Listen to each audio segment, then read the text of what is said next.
Hey everybody, Josh Sigurdson of World Alternative Media here, and of course I am joined by Kingsley Edwards, and we are going to go into some interesting news today because we are in San Francisco, or San Mateo, or whatever you want to call it, the San Francisco area, and we found out about some rather interesting news as of recent, which is really kind of historic and infuriating, and we'll get into all that in a moment, but I want to go into this article first, which says, out of Bloomberg, San Francisco becomes first U.S. city to pass an e-cigarette ban.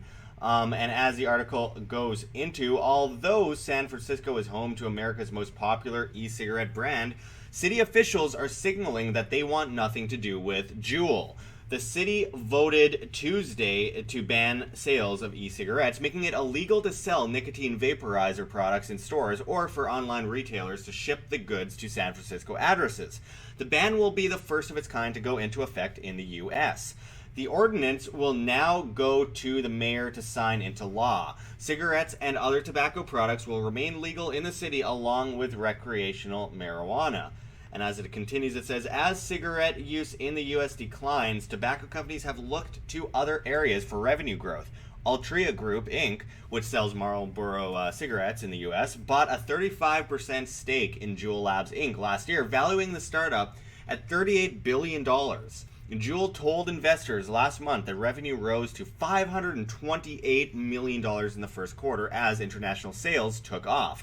This week, an Indonesian retail chain that sells iPhones said it expected to begin carrying Juul products, sending its stock surging.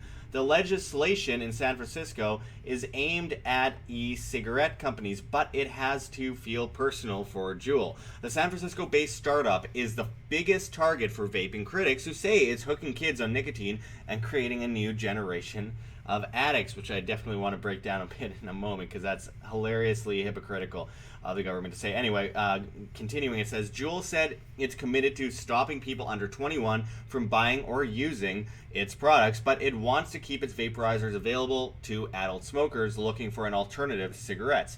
And I quote, this full prohibition will drive former adult smokers who successfully switched to vapor products back to deadly cigarettes, deny the opportunity to switch for current adult smokers, and create a thriving black market instead of addressing the actual cause of underage access and use, Ted Kwong, a spokesman for Juul, wrote in an email after the vote.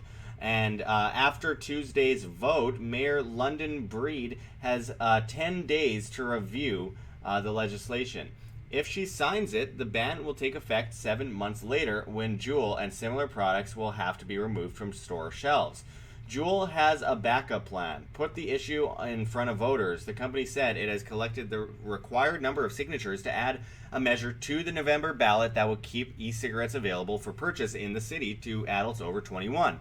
Juul is a major financier behind the Coalition for Reasonable Vaping Regulation, which has been collecting signatures. On Tuesday, city supervisors also passed an ordinance blocking the sale, manufacture, and distribution of e-cigarettes on city property.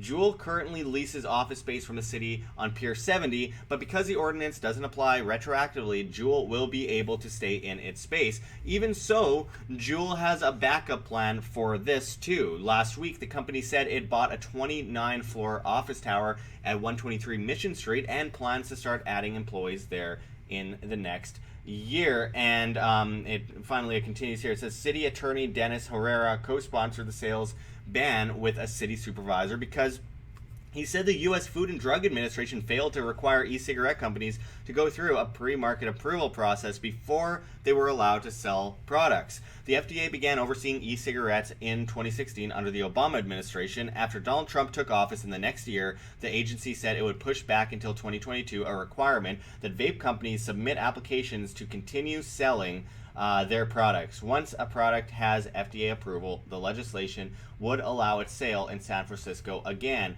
And I quote, we've seen a tremendous increase in use of e-cigarettes, which has led to increased rates of nicotine addiction among young people, Herrera said.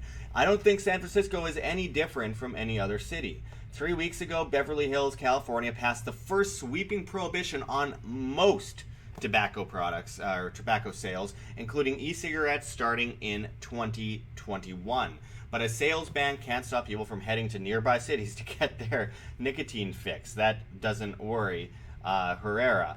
And I quote, "This is groundbreaking legislation that shows local governments are prepared to step up," he said.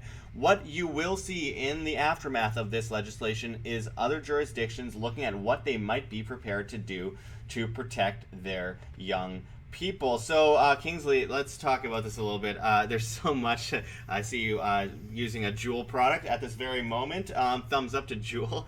I find this so crazy. You hear things like, on city property, you cannot use these vape products. So does that include like outside on the sidewalk? I mean, I'm confused. Well, first of all, I just want to know if this is illegal now or not, or when is this going to effect? Do we know yet? Yeah, they haven't actually released when it'll go into effect. But the mayor is talking about, once the mayor possibly signs it, which she probably will, it will be going into effect probably down the line a year, 2 years from now. As they're mentioning in Beverly Hills, California, we see their tobacco sales ban looking to take place in around 2021 as well, which I find interesting because they always say we're here to help the children. We'll let people sell the rest of their products.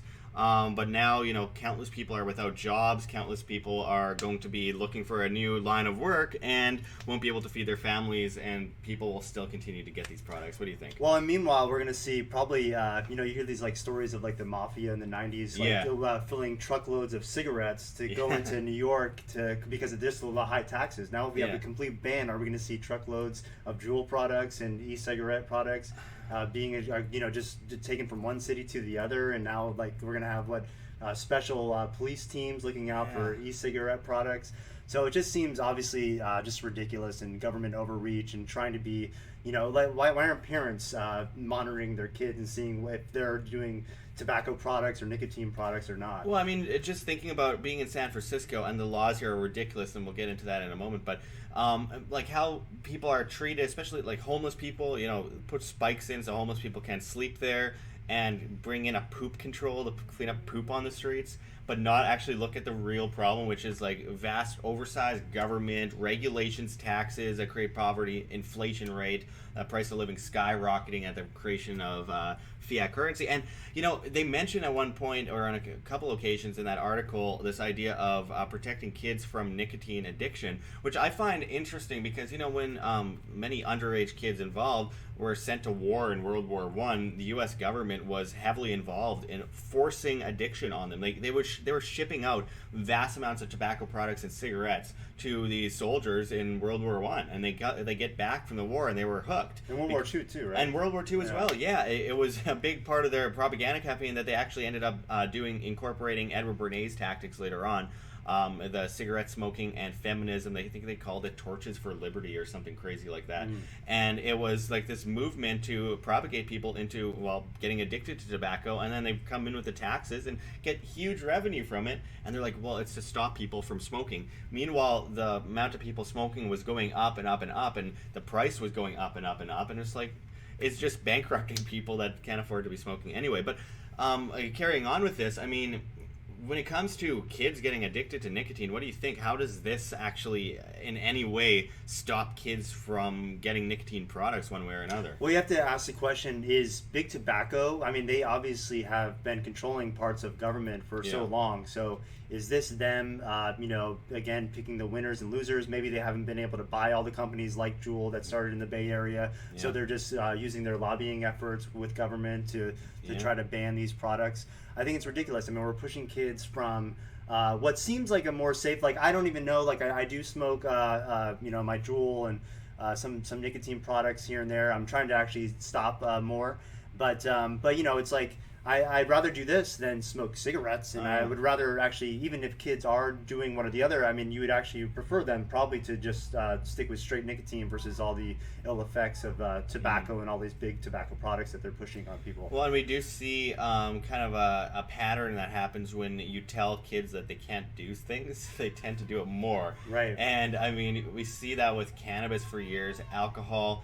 If people actually believe that this isn't going to create a black market, they're laughing. I mean, you talk to most people, even the people that are pushing paper straws against plastic straws in places like California, even those people are now like, oh, I'm sick of these paper straws.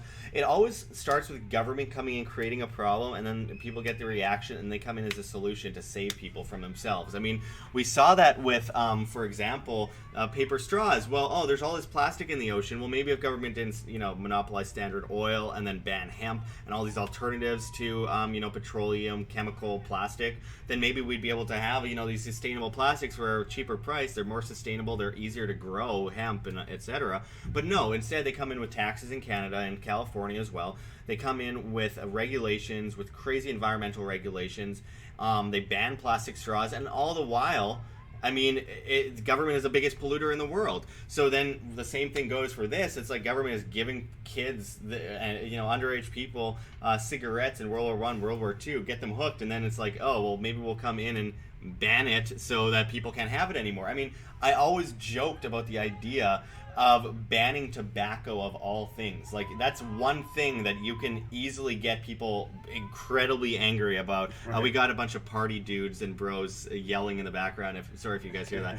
It's California. But it's just like they create the problem, they come in as a solution. What do you think about like this Hegelian dialectic that we see so often in government, especially, well, I mean, everything from war to poverty to, guns. Healthcare, guns, etc. I mean, it just goes in circles. Yeah, it's just so annoying, and to see that people can't identify the problem, which more likely than not usually is government intervention, and how that just stems from government and then gets just pushed on society.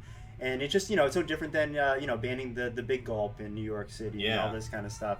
So, I mean, are we going to see the next Pablo Escobar figuring out the right trade routes to ship in e-cigarette materials to all these cities that are starting to ban it now? Yeah. It's crazy to see, but I'm not surprised. It's just like another day, especially in California. Oh, man. Last night, I went to a bar here in California, and I have a Canadian driver's license, and they're like, we cannot accept this Canadian driver's license. I'm like, wait, what? I've been in California many times. I've had several drinks over the years, not too many, but several drinks in California over the years, and I've never had that issue. I spend most of my time in Las Vegas, never had that issue, and they're just like, sorry, we cannot give you a drink. And I'm like, why? And, well, it's Canadian ID. We don't take those. It's just so ridiculous. Oh, following the law. It's just so unbelievably ridiculous. They make it more difficult for these smaller businesses to compete, to make money, to make profit, all under the guise of helping the poor and helping, the underprivileged. Well, they stop people from having or creating their own privilege in their own life. And, I mean, you see that in so many cases. I just had to deal with that with the bank as well. Sorry, we won't take your ID to put cash into your bank account. And I'm like, I thought you guys wanted cash. Anyway, it's so crazy, the things that you have to go through in certain cases with, especially in California. The laws are so over the top, stupid. Like, every time I hear about a new California law, it's like the Florida man story. It's like, no, that can't be real. Right. And it's like in California, it's like, instead of Florida man, it's the California government. It's like the California government is banning this or putting this law into effect, and you're like, no, that's parody. That's like Babylon Bee or one of those websites, right? Soon you're gonna need permission from the government just to walk left foot, then right foot, left foot, because it's just getting so out of hand. And even just with the ID thing that happened last night at the bar, it's like, okay, so the government's saying that maybe the idea was that the Canadian driver's license are easy to replicate, but passports aren't. I know. Passport is just like a book with some papers in it. I know. It's magical papers that the government said, oh, well, that has magical powers, so now you can cross a line. It's so crazy, and it just continues to get worse. And the fact that we've gotten this far because people don't do anything about it. They just go, oh, well, that sucks, or that's stupid. Oh, those clowns in Washington, those clowns in the Senate. Well, okay, we can say that, and it's been a common phrase used for centuries now. Well, what's happened? Well, we haven't done anything about it. Oh, maybe we'll vote in the new guy to, out with the old boss, in with the new boss. It's the same thing over and over again, going back to ancient Greece. And what do we end up with?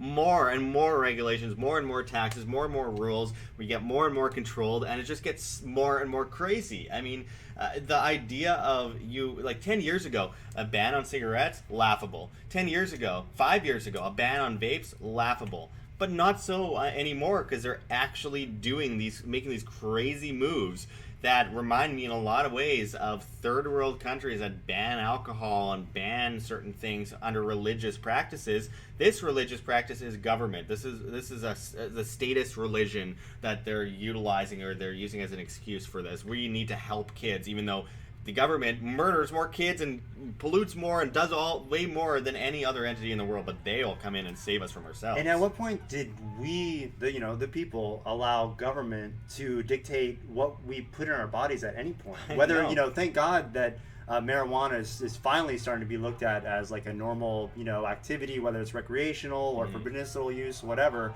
But it's like, we've had prohibition of alcohol. We've had prohibition of so many chemicals and things, and a lot of natural supplements that are actually shown to be beneficial.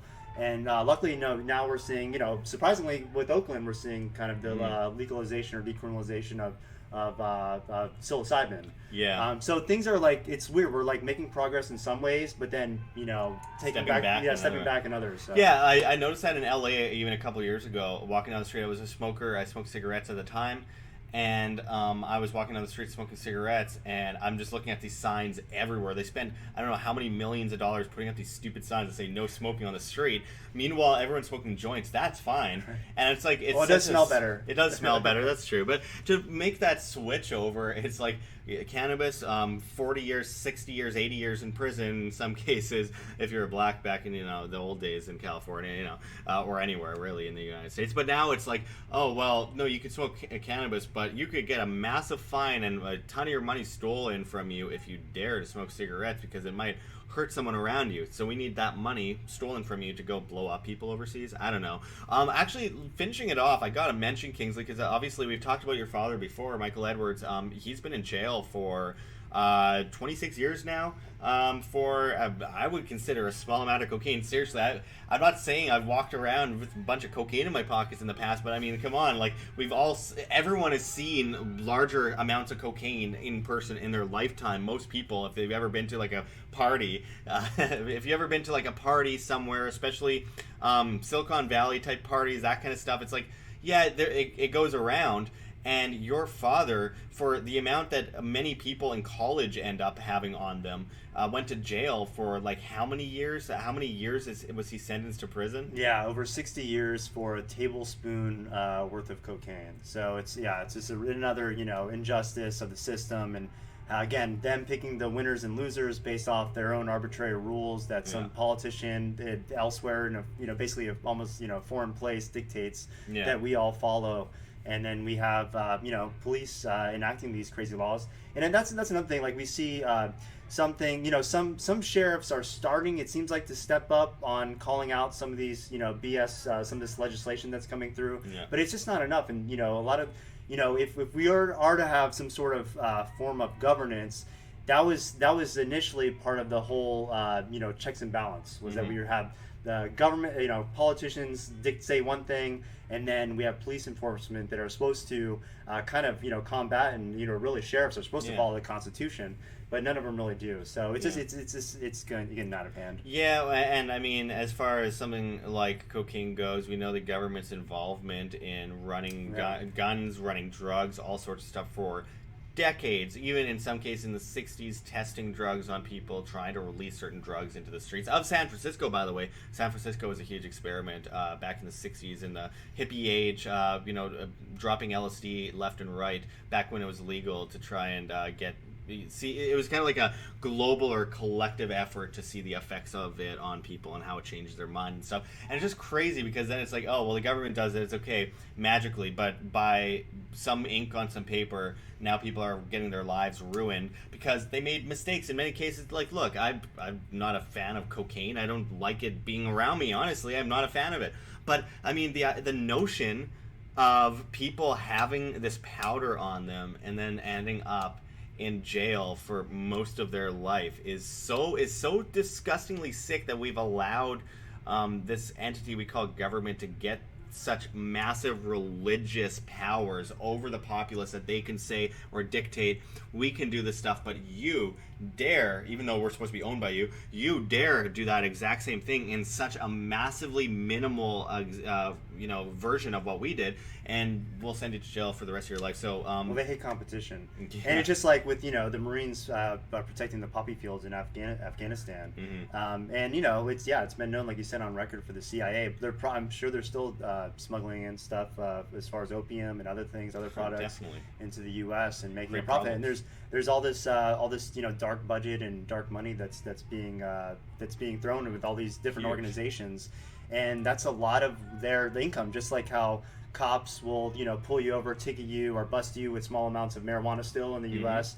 Or if you're a poker player and you win like over $100,000 and you happen to go from Vegas to California, and then they pull you over and then they steal your money. So this is a big racket. It's a big racket at the end of the day, and they hate competition. There's absolutely no difference between government and organized crime. One just is given power by a bunch of cheerleaders that wave red or blue flags, and they say, I like this team, I like that team, and they wave their little flags, and there's really no difference other than the blind belief in it. Most people, when they see an organized crime racket, they're either scared, which many people are scared of the government, and that's why they have power.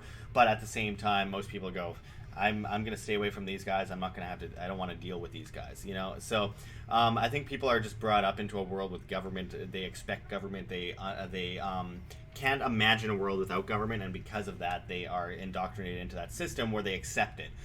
So I think we need to stop accepting. I think we need to stop obeying. And also, when it comes to your dad's case, we will leave the petition to free him under the video. I want everyone to go out and sign that petition. It's really important because, stand for one, stand for all. We need to stand for people that you can't even imagine being in a cage that long. It's unbelievable to even comprehend. Or even try to comprehend. So everyone should just put themselves in their shoes for a moment of time and do whatever we can to save these people, because we're really trying to save lives in this situation where people are being thrown in these cages for their whole life. We should be doing whatever we can to rescue them. It goes back to that. It's natural for people to want to rescue other people from terrible situations. It's what every Disney movie ever is about. They're literally locked up in cages. My dad is just one kind of extreme example of such a long time, but there are other people like him with maybe lesser sentences. There's hundreds of thousands of people in the U.S. alone, the land of the free, the home of the brave, that are locked up for non-violent crimes, victimless crimes. Ross Ulbricht is another great example. Yes, we just saw Lynn yesterday. Yeah, absolutely. It's like, I know what I was getting at before. When I say Disney, I'm like, what's every Disney movie about? Well, you're rescuing like a princess from the top of a castle, right? Locked in a cage, and everyone's like, oh, that's so nice. And they don't consider maybe the king that locked her in that top of the castle is maybe a bad guy. Like, no, the first thing you think is, man, that guy shouldn't have been locking the princess at the top of the castle. That princess needs to be saved. But in this case, it's like, oh, but this is reality. So the government, the king, the entity that rules over everyone, if they decide something is right, we need to accept it and sit back and go, well, that's the law. That's a law. We should accept it. We should not accept it. And because we accept it, we've been lost. We've been incredibly lost over the years. And now we have bans on vapes and bans on cigarettes. Like, we haven't learned from this in the past. Straws. It's crazy. It's so crazy. So anyway, check the links below. Thank you for talking with us about all this, Kingsley. And until next time, this is Josh Sigurdson with Kingsley Edwards signing out for World Alternative Media. Find the truth, be the change. Like what you see here at WAM? Don't forget to check the links below. GoFundMe, Patreon. We can't do it without you. Any donation is very much appreciated, especially as we're so heavily demonetized and censored and shadow banned. It's getting really bad, folks. If everyone just gave $1 single a month to, say, Patreon or our Subscribestar, where we do subscriber-only content, we could really get out of this rut that we are currently in as YouTube tries to stifle independent media and prop up the mainstream media. This is really important. This is one of the most important times in independent media history for us to say it's now or never. Let's keep moving forward and let's be that change that we wish to see in the world. Of course, there's also our Bitcoin address below as well as on the screen for you to scan if if you please. And of course, we got events coming up. So make sure to check us out at anarchovegas.com. Anarchovegas.com. Use promo code WAM, that's WAM, for a 10% discount on your tickets. It's on July 19th, 20th, and 21st in, of course, Las Vegas, Nevada. That's anarchovegas.com. Make sure to check us out there and find us on websites like BitTube and Minds, and just try to support independent media, if not myself, any of the other big independent medias out there, to help us continuously bring our message to you free of charge so that we can really change the guard as we move forward into a dramatically polarized, crazy future. Let's try to make it as sustainable as possible. It comes down to you guys. You are the change you wish to see. You guys will help us get through these tough times. So anyway, check out all those links. And until next time, this is Josh Sigurdson signing out from World Alternative Media. Find the truth, be the change.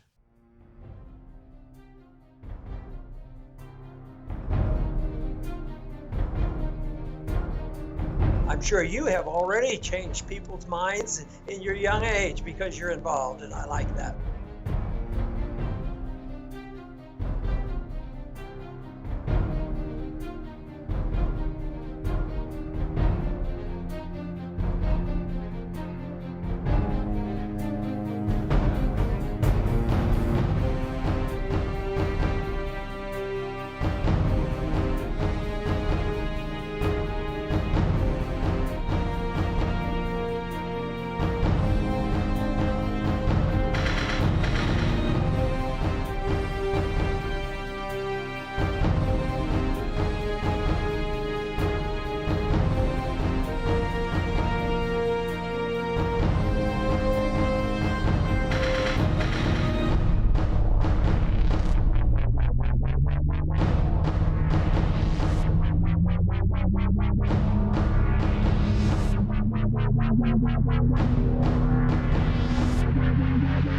Bye.